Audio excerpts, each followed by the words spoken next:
Olá pessoal, sou Celso Tapper e você está no canal O Livro das Profissões da Usinaria. Hoje tenho a honra de receber aqui Alfredo Tanimoto. Alfredo é um membro do BNI aqui de Alphaville, é um DEX, um diretor executivo aqui. Nos conhecemos numa palestra em Araraquara e eu tenho a honra aqui, ele aceitou meu convite para fazer esse bate-papo, contar um pouquinho como foi a carreira dele aqui para vocês. Alfredo, obrigado novamente aí. Agradecer você nos bastidores aí, ter aceitado o convite, e quero que você já se apresente e já conte um pouquinho da sua formação aí para o nosso pessoal. Legal. Primeiro, muito prazer, é uma honra estar aqui, eu fiquei muito honrado com o seu convite, nos conhecemos lá na palestra, né?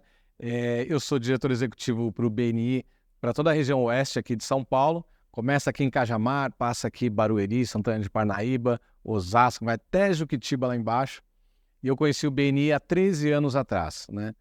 O começo da minha jornada foi na Xerox do Brasil. Xerox do Brasil. Eu entrei como estagiário.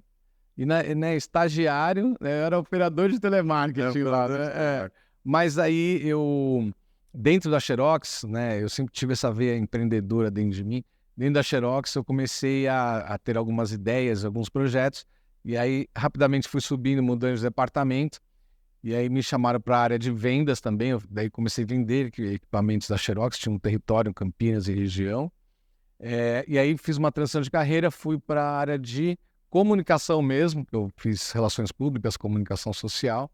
E aí eu fui para o jornal Correio Popular e Diário do Povo de Campinas. Entrei como supervisor de vendas lá, e aí depois estava gerenciando a circulação dos dois grandes jornais do interior de São Paulo. Na época nós éramos o 20º jornal do país, mais ou menos. Eu tive um case que eu aumentei a venda em 127% dos jornais lá na região. E foi enquanto todo mundo estava caindo, a gente começou a crescer. E foi assim um case que ficou muito famoso. E aí eu fui contratado para trabalhar numa empresa de comunicação lá no Japão, em Tóquio, né? Onde eu tinha um grande sonho de ser um executivo internacional. Falei, cara, ser um executivo internacional. Ele japonês? Não falava japonês, não falava inglês. Não falava inglês? Não, quando ele me contratou, foi engraçado. A oportunidade a gente não pode perder, né, Sérgio? Claro, claro. Ele chegou para mim e falou assim, a gente sabe que você não sabe falar japonês, você vai ter um tradutor, mas inglês você sabe, né? Yes, of course. Puxa vida, você acha que eu vou perder por causa disso? Aí eu fui, e lá eu estudava que nem um doido até 2, 3 horas da manhã sozinho, porque o que eles perguntavam na empresa durante o dia, se eu não soubesse responder, eu anotava, e aí eu em casa, eu entendia, aí eu formulava a resposta para falar para eles no outro dia. Então, assim, era uma adrenalina 24 horas, eu ia dormir todo dia 2, 3 horas da manhã, 7h30 estava na empresa, e ralando, e em 6, 8 meses eu fiquei fluente no inglês, porque eu tinha alguns parceiros, eu tinha um parceiro de trabalho que ele era do Sri Lanka, que é alfabetizado no inglês britânico, e eu falei, cara, me ajuda, a gente tem que falar só inglês aqui, que eu preciso falar inglês, e em 8 meses eu estava fluente falando inglês. Aí ninguém percebeu desse meio termo, ou perceberam e foram deixando ali? Ninguém percebeu, mas a minha estratégia era a seguinte, o pessoal chegava e falava assim, me pedia alguma informação, algum relatório, e eu fazia cara de bravo, né, de poucas palavras, e falava assim, ok, I understand, tomorrow, ok? Eu já tinha essa frase. Ok, eu entendi. Amanhã. Muito bom, Alfredo. Tomorrow. Eu não consigo esconder o sorriso. Eu gosto de sorrir, gosto de ser simpático com as pessoas. Mas naquele momento eu tinha que ser uma pessoa séria de poucas palavras. Então o pessoal vinha, ok, I understand. Tomorrow, ok? Tomorrow. Aí eu fazia cara de sério, eu falava, ferrou, anotei tudo. Aí eu ia para casa, estudava. E não era essa facilidade que a gente tem hoje de aplicativo, Sim. Google Translate. Que ano que era isso? 2000. Em 2000, eu tinha um Palm Top para procurar na rua, quando eu estava andando na rua, as palavras. O meu dicionário do Palm Top tinha que comprar um memory card de 3.500 palavras, era mó caro, eu colocava lá, colocava na memória, tinha que comprar outro. Conforme entrega a ideia com isso, a idade, né? Entrega a idade agora. Mas assim que eu aprendi inglês sozinho lá, e modelando os outros, e estudando, e com um senso de sobrevivência e atenção, 24 horas ligado. Dentro do escritório, eu ficava eu estava aqui, mas eu estava escutando todo mundo e tal. E aí eu comecei a fazer a mesma coisa para o japonês. Por quê? A nossa linha de raciocínio no Ocidente é diferente do Oriente. Então, eu tinha o meu tradutor e eu falava para ele assim, olha, vamos fazer assim, assim, assado, sei lá. Eu falava para eles, ele falava tal. Aí a resposta vinha já ao contrário. Eu falei, não, mas... Então estava truncado o negócio lá. Daí eu falei assim, está acontecendo alguma coisa. Aí eu comecei a estudar um pouquinho de japonês. Passou um ano, eu estava lá com um tradutor, quase um ano, uns 8, 9 meses. Eu estava com um tradutor, daí eu peguei as palavras sempre chaves, assim, sabe? E naquele negócio de sobrevivência, você aprende mais rápido, porque é por necessidade de sobrevivência. É diferente, não é que nem a gente está aqui numa boa, vou aprender inglês uma vez por semana lá, não usa, não pratica, é diferente. E aí, no meio de uma tradução, eu falei, você não falou o que eu pedi para você falar. E não, é que aqui no Japão tem que falar assim. Eu falei, não, cara, eu sou do Brasil, vim para arrumar essa empresa, eu preciso que você já fez dessa forma. Ah, mas não vou falar que vai ofender. Eu falei, não interessa, fala, senão não vai rolar. Eu que vou ser demitido, porque não vai dar certo, né? Aí ele falou, e ele não falou o que eu queria, enrolou, aí chegou no escritório e demiti ele. Eu falei, eu quero um outro tradutor. Ele não está traduzindo o que eu estou falando realmente. Aí tiraram ele, e eu fiquei mais esperto ainda quando o cara traduzia, eu só aqui, ó. Eu sabia que todo mundo tava falando, assim, 80%, 70% eu já manjava, mas eu fingia de trouxa, porque eles conversavam entre eles. Babá, e eu lá assim, né, tal. Né?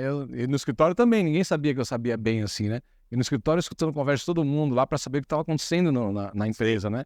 Então foi uma adrenalina, era 24 horas ligado, assim. E o tradutor é legal você comentar sobre isso, que eu trabalhei muito tempo numa multinacional francesa, e nós recebíamos muitos franceses, mas principalmente o japonês e o chinês. Tá.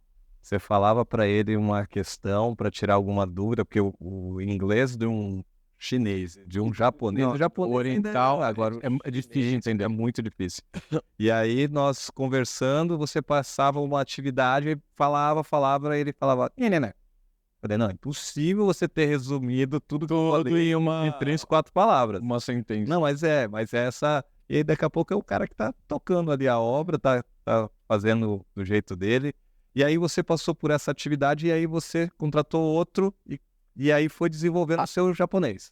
Isso, daí eu fui em paralelo também, que eu falei, não vou falar que eu sei, mas eu vou ficar ali na minha para, né, ir acontecendo, até porque a linguagem do business tem que usar muitos anos, não dá para você arriscar, senão você vai passar vergonha.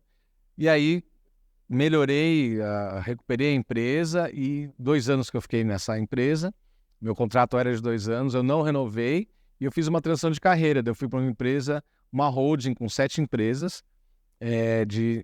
eu entrei pelo jornal e revista e tinha rádio, TV e ligação internacional, tinha um catálogo de produtos também. São 7 empresas e entrei por um braço e no final eu estava comandando as 7 empresas lá, com mais ou menos 25 nacionalidades diferentes. Nossa, imagina. Torre de Babel. Torre de Babel.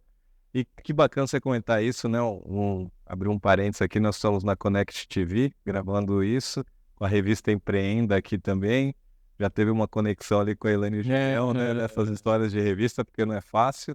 E aí você teve essa transição e quantas nacionalidades diferentes? 25 falava inglês. Então, aí que entrou a história do japonês de novo. Aí eu falando em japonês com o pessoal, tal, eu falava um pouquinho de cada língua, assim, a gente misturava muita língua, sabe? Tinha muito brasileiro e tal, então mistura japonês, inglês e português. E aí, numa certa estratégia na empresa, eu determinei uma ação, né? E aí não fizeram, e fizeram de outra forma, deu errado. E aí, esse responsável que tomou essa atitude, que não é o que eu tinha falado, ele falou que eu falei errado em japonês. E eu tomei a bronca e eu fui punido por isso. Aí eu cheguei no meu andar, no meu departamento, eu falei, daqui pra frente a gente só vai falar em inglês. Vai ser só em inglês. E aí esse cara que fez a coisa, né, errada, não sabia falar inglês. E aí o jogo inverteu. Só que meu caráter não permite fazer isso, jogar a culpa no cara. Ele errava por falta de comunicação e eu chamava, eu falava nas 2 línguas, escrevia nas 2, né? Para ele entender, para não sacanear ele também, não prejudicar Depois ele. dessa você fala, assina aqui, que você entendeu. E aí ele veio pedir desculpas para mim, ficou super chato mais pra frente, né? Mas eu cheguei a ser reduzido de posição lá, daí eu voltei de novo do zero e cresci novamente na empresa até chegar a comandar a empresa inteira também lá no Japão, essas 7 empresas lá. E para vocês que não conhecem o Tanimoto eu conheci numa palestra. Ele tem uma história, além de network, né, de empreendedorismo, ele tem uma história de superação, né, de muita fé, né, e eu acredito que o empreendedor ele tem que ter fé. Exatamente. Então é uma história aí que realmente ele tem palestras sobre isso, inclusive internacionais, um palestrante internacional, e em cima dessa história sua, nos posiciona que ano que foi? 2008. 2008. Você já tinha... 16 de agosto de 2008. Você estava em que patamar da sua carreira Eu profissional? estava no auge da minha carreira profissional. Eu tinha, para você ter uma ideia, eu tinha bônus de cada empresa. Então eu estava super bem. Assim, eu estava me preparando para voltar para o Brasil para ser CEO de alguma grande empresa aqui no Brasil. Eu falei, vou começar a fazer isso. Hoje, profissionalmente, financeiramente, Tudo. Minha vida estava aos 36 anos ali. Eu cheguei, né, aos 36, onde eu imaginava chegar aos 55. Então foi muito rápido e até um período eu fiquei tentando imaginar como é que seria a minha vida depois, né?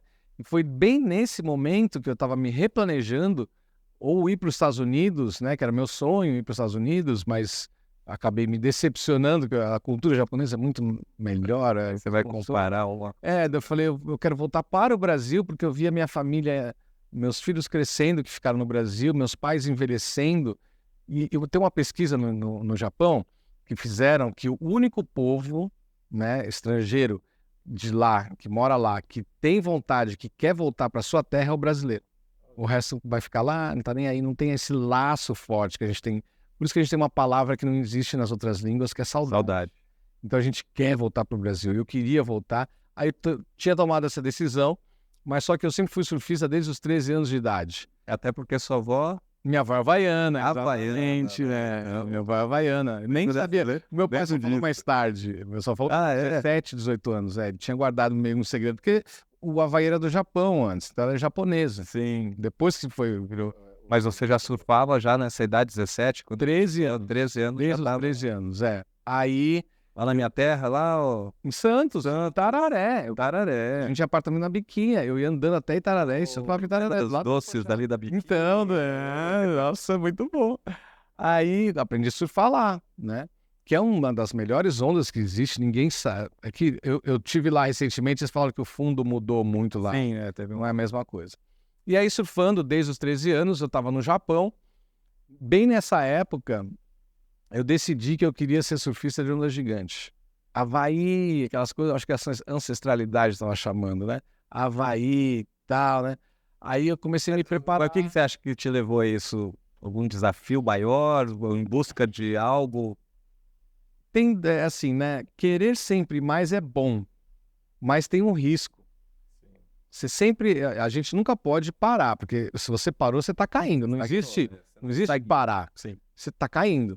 Eu sempre quis crescer muito rápido em todos os lugares que eu vou, nas empresas, bater meta. Boto uma meta, eu boto acima, às vezes dobro a meta. Eu quero sempre bater minhas metas. Sempre fui muito faca na caveira nisso, né? Tanto é que hoje meus diretores falam: e aí, Capitão Nascimento, tudo bom? Tipo assim, né? Porque eu começo a nossa reunião de diretoria com tropa de elite, e eu fui do exército, eu fui sniper do exército e tal, então foi uma fase muito boa. Então eu sempre fui muito faca na caveira e eu sempre quis mais, sempre. Não numa questão de ser ganancioso, Sim. é de querer melhorar mesmo. Desafio. Eu amo desafio, eu gosto de ser desafiado. Se alguém olha para mim e fala, você não vai conseguir, eu falo, não, fala de novo, mas tem que brilhar. Vai ter que brilhar. Você sabe que uma das principais frases que eu escutei quando eu saí do CLT, eu tinha 14 anos dentro de uma multinacional, chegando a um cargo alto também, e pedi a conta para empreender. E eu peguei na mão do cara, que o cara foi me dar um tchau, e ele era presidente nível América do Sul. E ele falou assim, você vai abrir uma escola de inglês? não vai dar certo, você vai me procurar novamente. Olha que coisa. Eu falei para ele, fala de novo, não vai dar certo. Obrigado. Já. Obrigado. Esses dias eu mandei uma mensagem para ele agradecendo essa mensagem, ele não me respondeu. É lógico, né? Ele me ajudou bastante. Ajuda. Então O desafio sempre me moveu. Eu gosto de ser desafiado, eu gosto de me desafiar. Só que daí, desde os 13 anos surfando, e sempre aquele marasmo, aquela coisinha, eu falei, agora tá na hora de uma coisa diferente. Rapaz. Só que lá no Japão não tem onda grande. E aí eu fui descobrir que tem onda grande no furacão. Lá tem furacão uma estação de junho a quase setembro, final de agosto, setembro, a cada semana nós chamamos de taifu, é um furacão, é um vendaval que não é aquele tornado, mas é um olho do furacão, assim. E onde ele passa, ele levanta o mar e 2 dias depois o mar tá gigante e perfeito. E a meteorologia lá é muito boa, né? Então quando passava em tal praia, eu falava, ali, ia pegar minhas coisas e ia. Mas iam mais surfistas nessa época, ou não? Não, porque assim, Ninguém tinha essa coragem. Porque onda pequena, o mar fica cheio. Sim. Onda grande, você vê cara que você nunca viu na vida. Você pode falar aquela praia há anos, mas quando tá grande só entra os que a gente chama de Big Rider, né? Sim. É os caras que não entram em mar pequeno, só entram em mar grande, porque não tem mais graça onda pequena, né? Então eu já tava nessa fase de transição, de tá chato onda pequena e eu queria uma coisa emocionante. E deixa eu puxar um lado pro empreendedor que você me alertou aqui. É engraçado que o empreendedor, o topo é solitário. Muito solitário. Muito solitário, por isso que nós temos grupos de network BNI, para a gente dividir as nossas dúvidas, os nossos problemas. O surfista, ele tem isso também, né?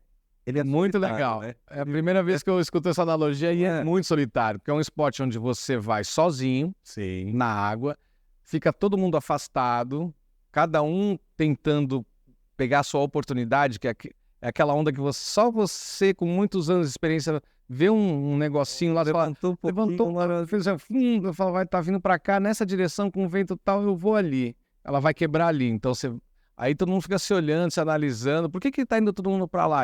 Vou também, mas por que? Tá aparecendo um negocinho lá. Então é muita observação e tal, e oportunidade, né? Então, quem chegar primeiro pega melhor. Então já, para o empreendedor também tem muita essa analogia. É solitário. Na hora que você falou, é uma concorrência. Eu já peguei onda, apesar de não parecer, mas já levei muita cabeçada.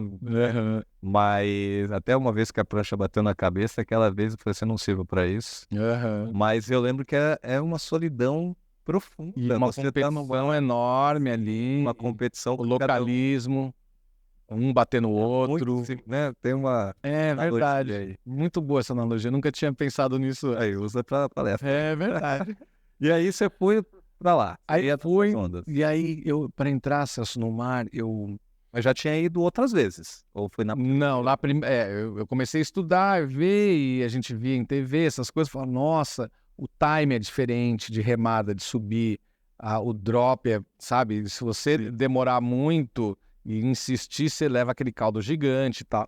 Então tinha todo esse estudo, eu ficava analisando, vendo o pessoal lá como é que é, o time certo para subir, para desistir, para que lado ir e tal. E aí, eu me lembro que a primeira vez que eu fui entrar, eu fiquei 1h30 escutando umas músicas bem hardcore, assim, pra ficar na adrenalina, assim. E eu fui até a frente, voltei e peguei a prancha de novo, fui, voltei, não, e tava com medo. Aí eu batia na cara, assim, pá, tipo aqueles caras que vai entrar no ringue de UFC, sabe? Pá, batia, vai, pá. Aí eu voltava de novo, eu falava, nossa, não posso fraquejar, eu tenho que ir. Aí a primeira vez que eu fui, eu entrei, eu tremia tanto lá dentro que eu sentia que minhas pernas atrás na prancha estavam fazendo assim, ó. Meus pés batiam atrás. E eu lembro que nesse dia eu não peguei nenhuma onda. Eu saí frustrado, porque eu fiquei com muito medo, eu arreguei em todas, né? Que eu falei, tá muito grande, se é um erro, morre aqui, não sei o que lá, sair. Pra sair também é outro pesadelo, é espuma, é caldo, não sei o que lá, sair.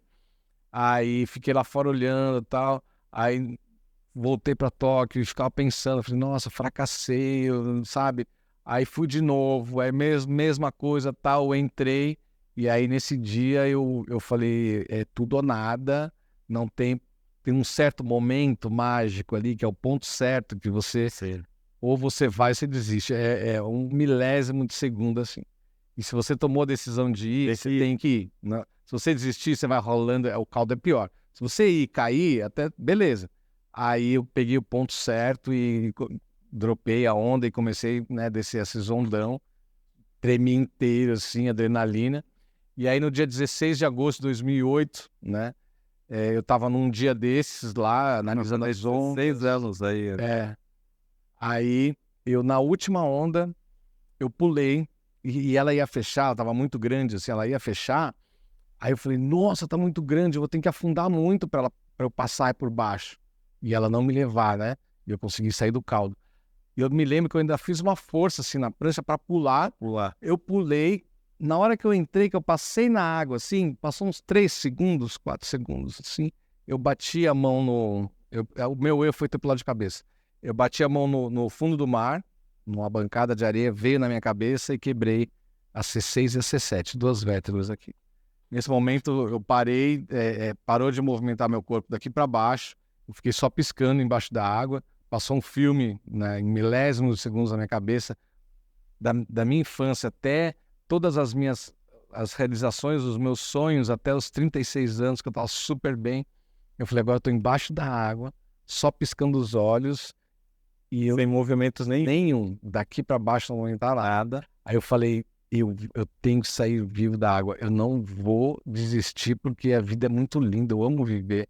Não é que não é dinheiro, sabe, estar vivo é bom. Sim. Estar vivo é bom, poder realizar as coisas que você quer, lutar, batalhar pelo que você quer, que é o mais gostoso. Né? Você chegar ao topo, tá, daí você tem que planejar outra coisa. Sim. Você não vai ficar parado, né? E aí que eu juntei toda essa força para ficar vivo até a areia, embaixo da água. Alguém foi te buscar? Tinha aquelas equipes de jet? Não, que nem Nada, que teve hoje. Não, hoje tá bem legal. Hoje tem. Não, só tinha eu mais um ou dois caras bem afastados e no mar grande. Ninguém Você não vê a pessoa.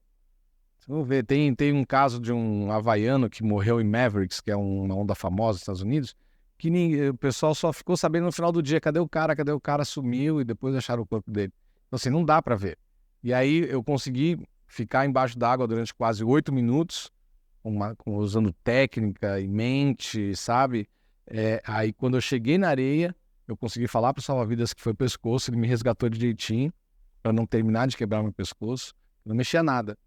E aí, dali, me colocaram numa ambulância, depois num helicóptero, voei até o hospital, lá eu entrei, operei 8 meses lá dentro, até eu me mudar de novo para Tóquio, porque eu fiquei 8 meses lá. Você já tinha filhos nessa época? Já, eu tive filho muito cedo, eu tive filho com 20 anos. Minha filha hoje tem 29 anos, meu filho 26, e eu tenho um neto de 7 anos já.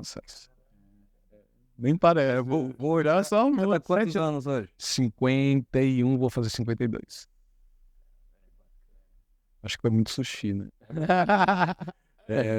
Tem um produto que minha esposa fala, eu vou lembrar o nome que o chinês fala, né? Que agora tá na moda. E aí e ela fala assim, ó, chinês, japonês, tem que comer isso aqui, ó, tem que tomar isso aqui. E aí, quanto tempo foi? Aí eu fiquei 3 anos, eu fiquei 8 meses internado, voltei para Tóquio, montei um quarto de UTI no meu apartamento. Fiquei 3 anos fazendo reabilitação de segunda a sábado, 4 horas por dia. Nunca faltei nenhum dia. O dia que meu motorista bateu o carro, eu chamei um táxi acessível e a gente cheguei no horário, fiz minha reabilitação, porque eu acreditava que aquilo lá que ia fazer eu voltar a andar, né? E detalhe, quando me examinaram lá no hospital que eu cheguei, o médico veio e falou assim, você só tem 2% de chance de voltar a andar. 2%. 2%.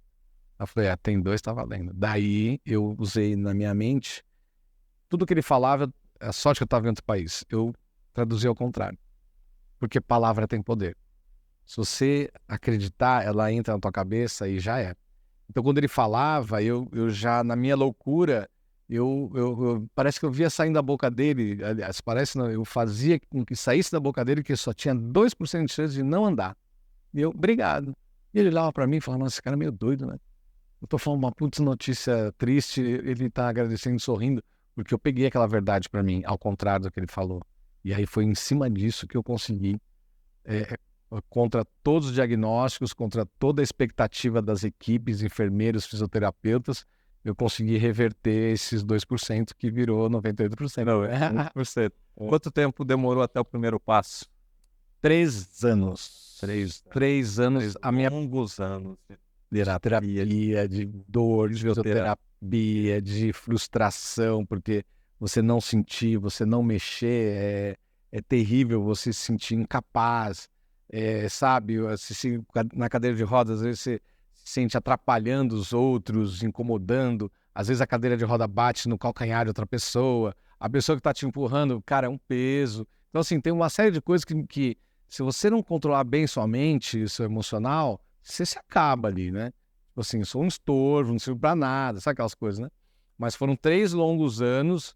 Por exemplo, o meu primeiro exercício que eu fiz lá na fisioterapia, quando eu cheguei, de terapia ocupacional, foi rasgar um guardanapo de papel. Eu não conseguia. Eu levei umas 2 semanas para conseguir rasgar o primeiro. E aí eu acho que fiquei uns 3, 4 meses rasgando. Tinha um dia certo que eu rasgava esse papel. Aí quando eu terminei de rasgar, eu falei, rasguei, né? Qual que é o outro exercício? Ele, não, dobra e rasga. Aí demorou um ano mais ou menos para eu conseguir rasgar em uma, depois a outra vez, assim, ficava bem duro, porque eu não conseguia nem abrir um pacote de salgadinho. E quando foi que eu lembro, né? Não quero dar spoiler da palestra, mas aquele momento, quanto tempo durou do seu acidente até você perceber que foi na hora que o japonês entrou? O ponto alto. Tudo alto, mas quanto tempo deu? Cara, deu, quer ver? Porque eu comecei a mexer o pé, né? Isso.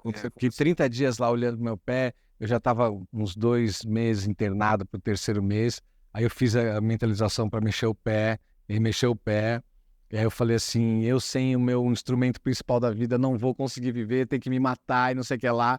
Esse demorou mais, acho que uns 4 meses, foi quase já na saída pro hospital. E tem um detalhe que eu não contei para ninguém, que só você vai saber agora e a pessoa que tá assistindo.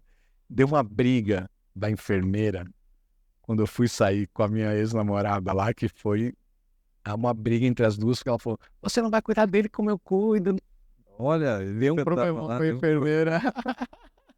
A enfermeira era a pessoa padrão que ele era a inspiração, tinha o foco, que era ela que eu tinha que focar, entendeu? E aí deu essa confusão aí. Deu. E foi, lógico, né, que teve toda essa superação. E você acredita que foi sua base familiar, sua história de vida, o que te trouxe esse autocontrole, ou foi a necessidade? O que te trouxe para esse ponto? Tenho certeza que eu lembro que o embaixador da Angola falou isso para mim. Ele falou assim, Alfredo, o homem, falando genericamente as pessoas, né? Falou assim, o homem, ele tem um grande evento na vida dele que é decisivo, né? Que vai acontecer e vai mudar a vida dali para frente. Hoje é o seu grande desafio. Então você agora tem que superar isso para você virar homem de verdade, mudar de vida, né? Então, assim, eu conto no meu livro que desde criança, eu estava sendo preparado para o meu acidente. Tudo. As brincadeiras, as habilidades, os aprendizados, depois no exército, a sobrevivência no exército foi muito legal, a resiliência no exército. Teve uma parte no exército que eu lembro que a tropa chegava, e como eu sempre fui muito faca na caveira, eu queria ser sempre o melhor. Então, minha tropa chegou primeiro, de uma instrução de bússola no meio do mato, chegamos primeiro. E aí, a gente tinha que esperar o resto do pessoal chegar, molhado no inverno. E para não ficar tremendo, a gente ficava correndo, parado no mesmo lugar. E ali a gente ficava esperando o resto do pessoal chegar, cantando uma música, que era assim, não posso parar. Se eu paro, eu penso, se eu penso, eu choro. Então, isso me ajudou muito na minha recuperação, enquanto eu estava numa cama, porque esses 3 anos eu fiquei numa cama. Eu só ia para a reabilitação, voltava e ficava na cama. Então, eu não podia pensar, porque se eu pensasse, eu ia chorar. Ou seja, se eu pensasse, eu ia racionalizar, a emoção ia vir. E sempre, sempre vem a negativa, não vem a positiva. Então, você tem que controlar muito a mente e tudo. A experiência de Japão, de sobrevivência no Japão, por exemplo, tudo no supermercado cheirava, balançava, e escutava as coisas, e saía um barulho, alguém falando, porque você está ali num ambiente totalmente diferente do seu, sobrevivendo ali, você precisa viver. É o básico da pirâmide de Maslow. Você desce lá embaixo, você precisa sobreviver. Você precisa comer, beber, saber pedir uma comida, pagar, sabe? Então, assim, esse senso de sobrevivência aguçadíssimo. E aí nos negócios, tem muito... Assim, no Japão é muito difícil de aceitar um estrangeiro nos negócios. Se o cara tem que ser muito bom para ele, ainda mais na minha função, que eu cheguei lá com 30 anos, 30 anos. O meu cargo era acima de 50, então eles olhavam para mim, moleque, e falavam assim, E já acordei. que esse cara aí, né? Você deve ser um gênio, ou é louco, né? Então, assim, toda esse senso de sobrevivência, eu escutava todas as conversas no escritório, trabalhando, me concentrando e vendo problemas, sabe? Então, esse senso de sobrevivência me ajudou, tudo foi construído para o meu acidente. Agora, o principal é a educação dos pais, os valores. Isso ajudou muito na forma com que a gente foi criado, né? Sempre todo mundo trabalhou, sabe, se esforçando. A educação japonesa é diferente, a humildade. Isso ajudou bastante também nessa hora do acidente. E essa resiliência, porque você com 14 anos saiu para empreender. E eu também, quando era novo, eu queria ter uma marca de surf, comecei a fazer bermuda. Então, a vida da gente, esse empreendedorismo, a gente começa um negócio e fecha, abre outro, vai, faz, não sei o que lá, não dá certo, faz o outro. Porque hoje em dia a gente pode estar bem, mas o que a gente já passou e já fez de errado, já errou na vida, é o que faz a gente dar certo. E isso que eu falo, é muito não para um sim, é muito não para um sim. Isso vai dando uma... E estabilidade não existe, né? Não existe. Flávio Augusto fala, né? Sempre, né? E aí você vai controlando isso e sabendo disso, você traz para esse âmbito, né, de sobrevivência. Sobrevivência. É excelente essa história. Vou trazer um pouco para o network agora. É o foco hoje, né? Quantas equipes você tem hoje? Eu tenho 11 equipes aqui na região oeste de São Paulo. Eu fundei a primeira equipe aqui em Alphaville em 2012. Eu tinha acabado de chegar do Japão. Eu entrei no Benin em outubro de 2011. Aí já fiquei apaixonado por esse método incrível de fazer negócio. E aí o CEO chegou e falou, você não quer abrir na tua região lá, Osasco, Alphaville e tal? Eu falei, poxa, se um grupo está me dando muito resultado, imagina outro. Aí eu vim aqui em Alphaville, não conhecia ninguém. Fui batendo de porta em porta, tentando convencer uma pessoa, mostrando, levando para reunião. Nós só tínhamos 4 grupos que se reuniam na Paulista. Não tinha próximo, como hoje em dia tem em várias cidades. Hoje em dia nós temos 330 grupos de BNI. Na época nós tínhamos 150 membros. Hoje nós temos 12 mil membros, né?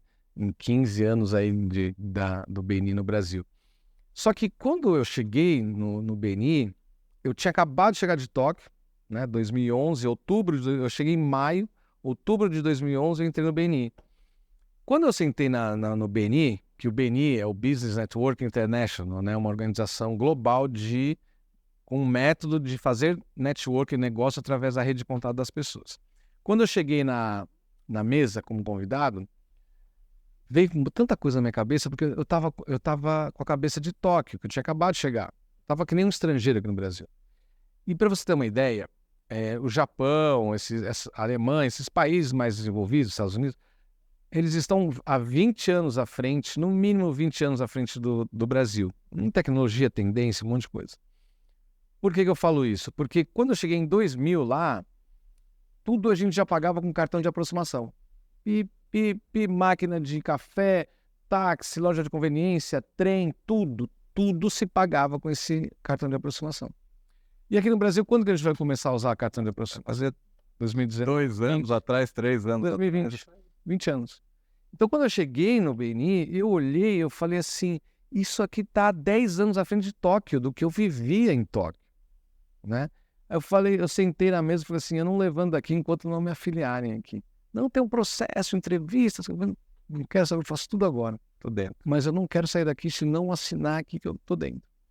E arranjei uma briga lá, uma confusão, porque tem um processo de entrevista e tal. Filiação.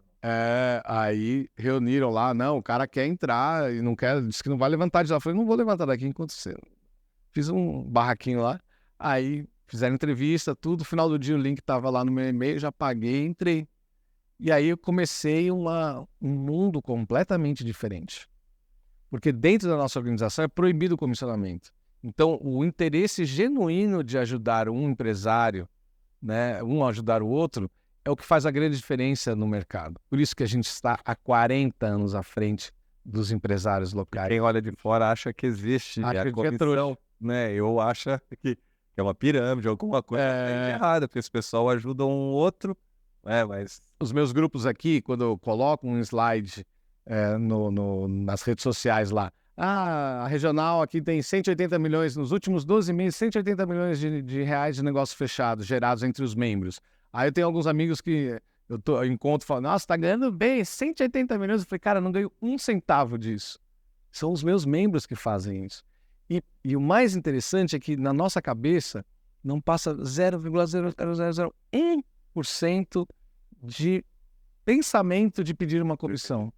Pelo contrário, a gente fica tão contente quando o outro fecha um grande negócio. Nós temos uma condecoração, que eu não estou com ela hoje aqui, mas de Millionaire Giver, né?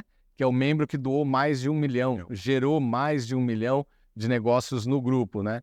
Então, esse tipo de ambiente é completamente diferente. Tanto é que nosso slogan é mudando a forma com que o mundo faz negócio. Eu sempre aqui no Brasil, o Brasil é um pouco Lady Gerson, né? Vantagem, não sei o que lá. Eu sempre no Brasil tive muita dificuldade de explicar o que era o BNI, porque as pessoas falavam para mim assim, a conta não fecha, Tanimoto. Eu falei, não é, deixa eu tentar te explicar de novo. É assim, ó, eu te ajudo, mas você vai me ajudar. Mas eu vou te ajudar para quê? Para eu também crescer a minha empresa.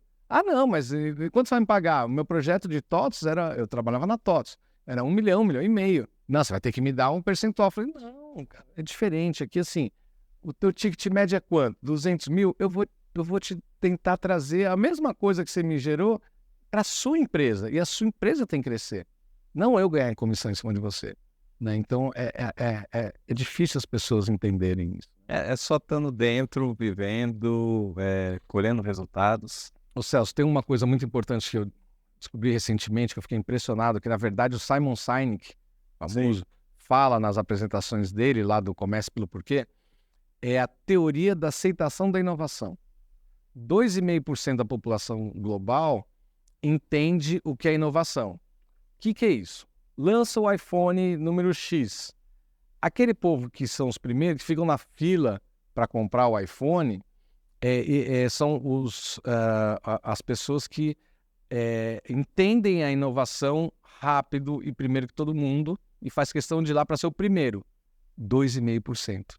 Então, nós, membros, nós somos esses 2,5% das pessoas que entendem a inovação. Porque quando eu cheguei aqui no Brasil, eu vi que é uma inovação absurda, 10 anos à frente do que eu vivi em Tóquio.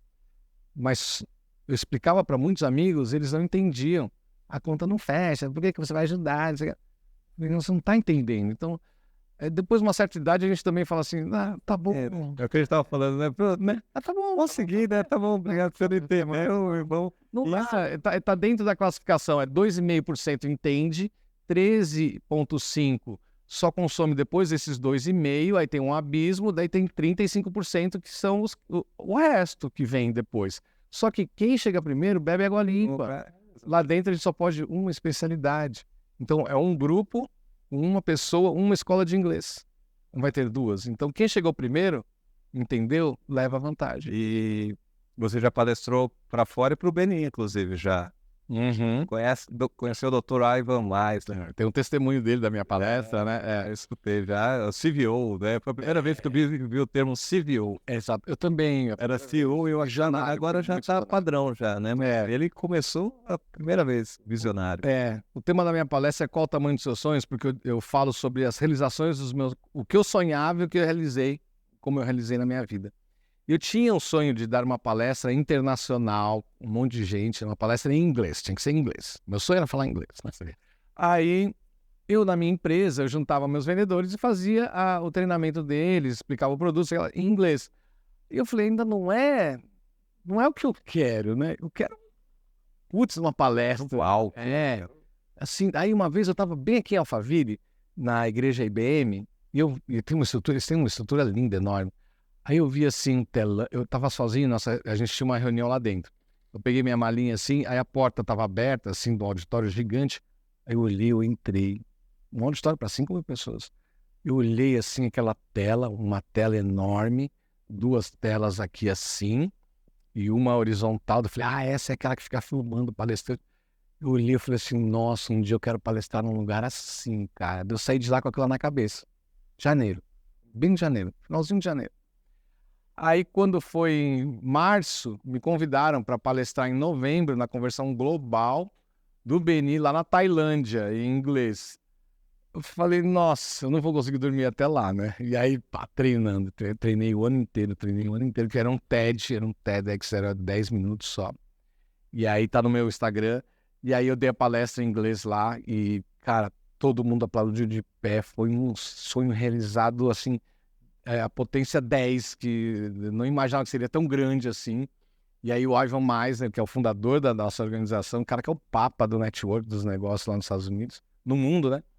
Veio falar que a mente dele estava explodindo, que estava Eu vi ele. muito legal o testemunho dele. E é bacana, né, você falar, né? Você leu o livro O Segredo? Sim, É quase, né? é o que me ajudou, é o Vai que me ajudou na recuperação, que eu imaginava meus neurônios se reconectando, eu fazia todo aquele... Quem não leu ainda, O Segredo, tem todo Tem um filme também, tem eu um via filme todo muito dia, bacana. todo dia aquilo lá. E essa é Tanimoto, como vocês puderam ver aí, rapidamente, mas estamos indo para o fim aí, que como é um exemplo de superação, de fé, de empreendedor, né? Network na veia, né? Obrigado pelo convite, fui conhecer uma das suas equipes hoje também, Muito bem. né? O Beni São Francisco, pessoal com uma energia lá em cima, muito bacana.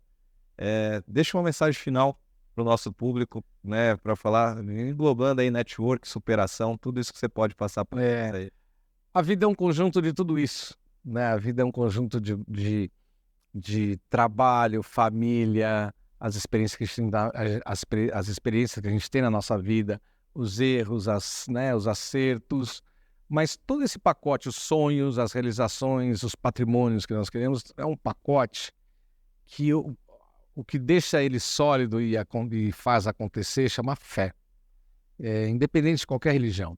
Eu sempre falo que fé não é acreditar, fé é ter certeza.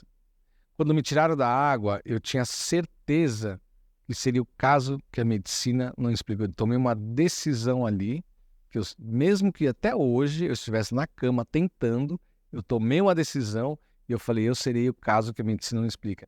E trabalhei acreditando nisso, tendo essa certeza, e Deus sempre me ajudando, mandando anjos que apareceram em toda essa...